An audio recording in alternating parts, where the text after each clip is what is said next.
Good morning, everyone. My name is Carl Johnson, President of Cleared Systems, and today we are going to discuss ITAR labels and markings. This webinar is an introduction to labels and markings. This is great for someone that is brand new to ITAR compliance and wants to know a little bit more around the label and marking of documents and records. So with that, let's get started. Our agenda today is pretty short and straight to the point. We're going to talk about DOS controlled labels and markings and also DOC controlled labels and markings. By DOS, I mean Department of State, and by DOC, I mean Department of Commerce.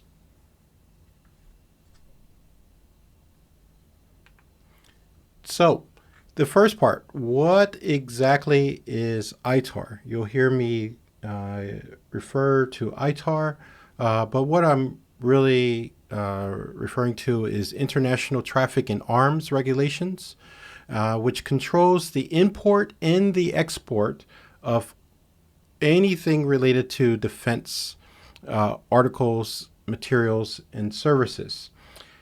I want to make sure it's clear that ITAR also is part of anything you import.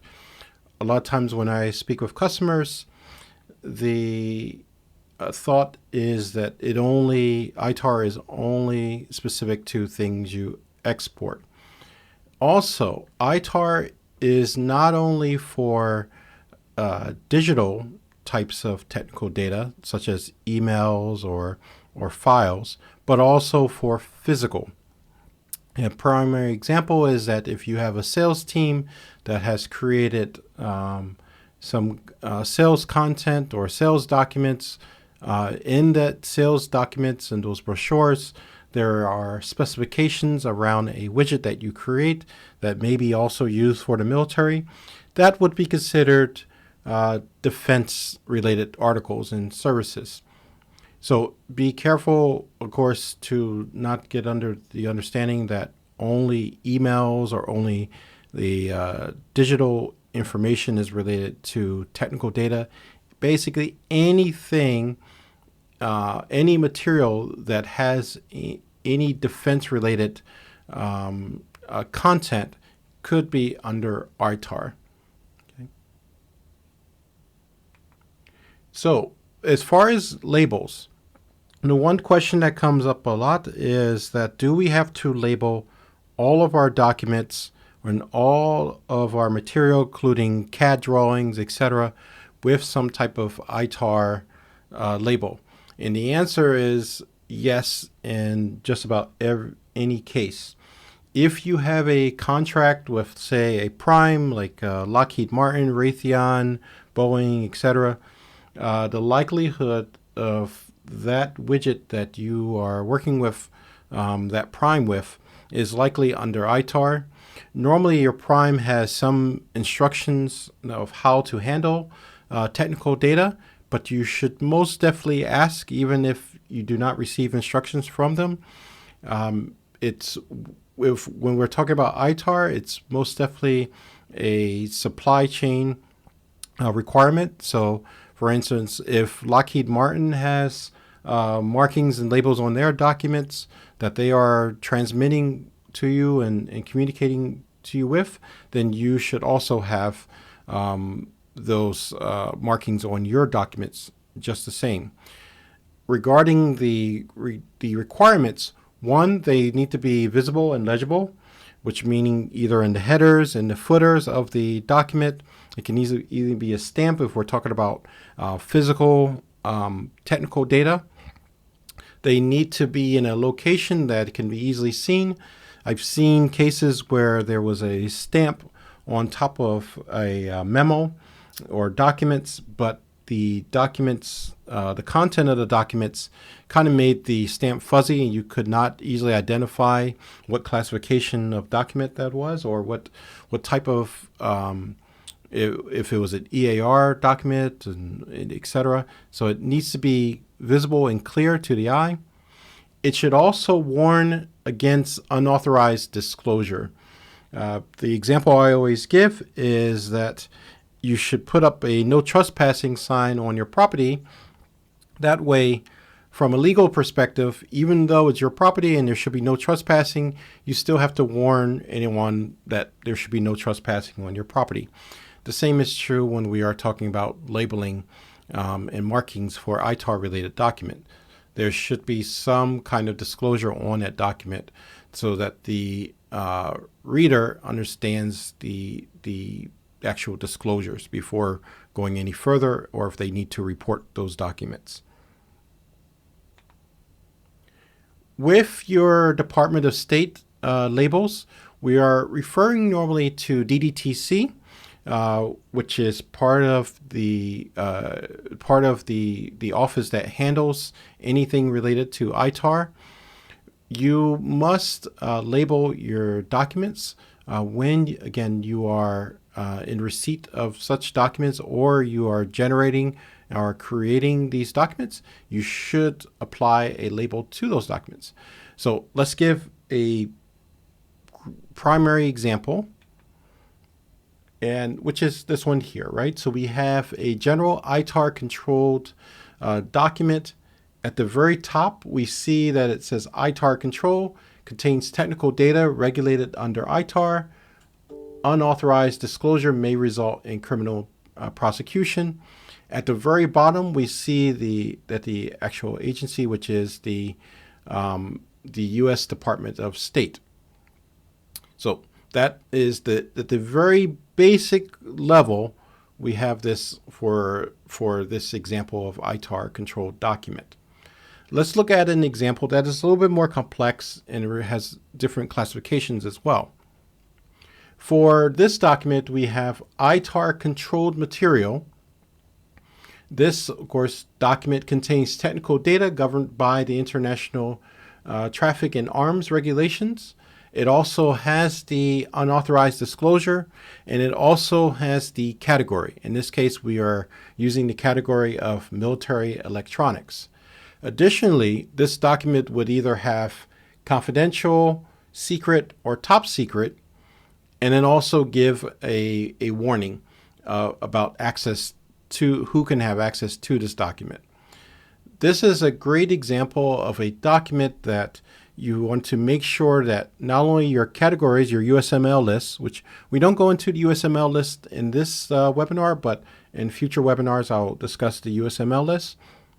But it also goes into the classification. In some cases, there are ITAR documents that they are not considered confidential, secret, or top secret, but it's still good to label those documents if you know its classification. And of course, at the very bottom, we have regulated by the U.S. Department of State. So for this example, it would be great as a document. You would have everything you need there as far as markings and as far as label. Obviously, you would have your logo of your company and address, etc. But this is everything you need when it comes to an ITAR label that includes a USML list along with its classification. Next, let's give an example of your EAR. So your EAR, which we're referring to Department of Commerce, in some cases you'll have what is considered dual use. The example I give all the time is drones, whereas a drone that you may be able to purchase in Walmart is used for commercial use, but DJI would be a great example. That drone could also be used as far as in defense material, or used because of its payload to drop some kind of explosives, etc. That would be not only on your ITAR list, but it would also be on your Department of Commerce EAR list just as well. Looking at this a little further, if we go to a document, which we would have for actual template, we see that this particular template says no license required. which means you don't have to apply for a license to export this document or its information, such as maybe CAD drawings or descriptives about this document, is not required. It still has the actual notifications, right? So it says this item falls under EAR 99 classification and generally does not require export license, which could mean in this case that it's only on the EAR list and is not on the ITAR list. Now, let's go to a document that may be on both the EAR the EAR and also on your USML list, such as. So this is export controlled. And of course, we have our disclosures. It says this item requires an export license under the Export Administration Regulations, EAR. Unauthorized export or re-export is prohibited and may result in criminal or civil penalties. If we look at the bottom, we also see where it's asking for our category number. And again, we're not going to go too much into your export control classification numbers in this web series, but in future ones, we'll do an entire series on the export control classification numbers. But you see at the very bottom is asking for that number.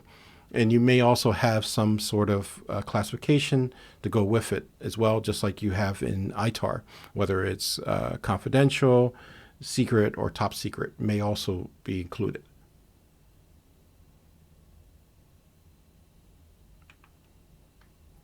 Now, we're not going to necessarily talk about the different technologies that you can use for labeling or creating templates. Some of the big ones that come to mind is Microsoft, like AIP, or Titus, that also has scanning and labeling and marking built into it. But the most important part is that as an organization, you should have someone that is going to be responsible for the management of all of your labels, labeling, and markings. The responsibility should not fall on IT only. It should be your compliance officer, specifically around the import and export of your products, especially if you are a manufacturer. Additionally, it's best to create these templates beforehand and have your users use these templates whenever they are creating any documents that are related to ITAR. To go back and have to put labels and markings on thousands of documents that have to be sorted through, that can be a pretty tedious process. It's best to start off in the very beginning with a mindset of these documents may or may not contain ITAR, so for that reason, we want to create a template for it. Now, we've only talked about ITAR and EAR, which is one part, but if you are a DoD contractor, you may also be dealing with COI, which we'll also do a series on in the next couple of days. But it's not one or the other.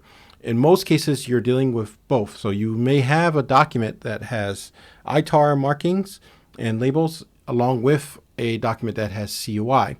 And I'll discuss that a little further in a future series. But with that being said, I want to most definitely address that for proper ITAR compliance, you must have labels and markings on your documents. ITAR is a pretty broad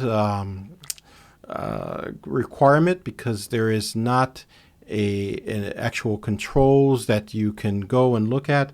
But one of the big parts of ITAR is classification, and of course, when it comes to training, record keeping, these are all part of ITAR. Part of the record keeping is making sure that your documents are labeled correctly. What I will also do is I'm going to put a link to our article where we address labels and markings on our website. If you have any questions whatsoever, please reach out to us. We are more than happy to help you with anything related to ITAR compliance. And with that, thank you for joining this webinar. We'll have another webinar next Friday, and we'll post it when it's ready. Thank you, and have a great day.